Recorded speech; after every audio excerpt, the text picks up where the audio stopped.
各位觀眾朋友，大家好！放假想去邊度旅遊，就要去中國江西省南昌市，欣賞下江西的歷史文化。先講一講交通方面，前往江西省南昌的交通，你可以選擇由香港或深圳乘搭高鐵到南昌西站，車程為3至4小時。旅遊酒店方面，去旅行想揾個地方休息下，你可以上去 Trip.com 尋找南昌市中心的酒店。酒店地點最好選擇在地鐵站和步行街附近，規劃旅遊景點更加方便。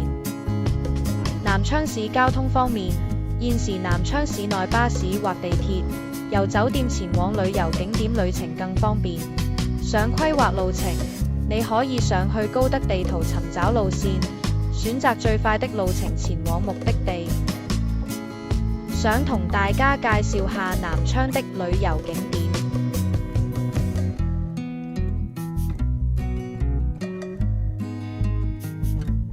騰玉閣是中國江南3大名樓之一，國家5A 級旅遊景區。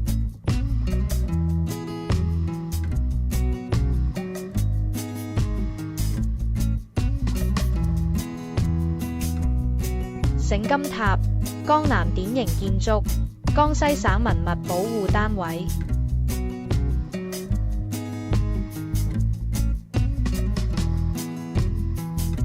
8·1廣場，8·1南昌起義英雄城的標誌性建築。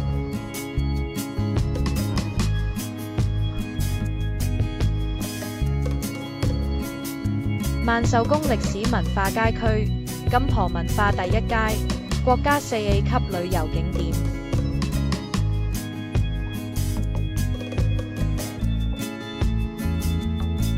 大士縣美食街，江西南昌的美食天堂，飲食地方好選擇。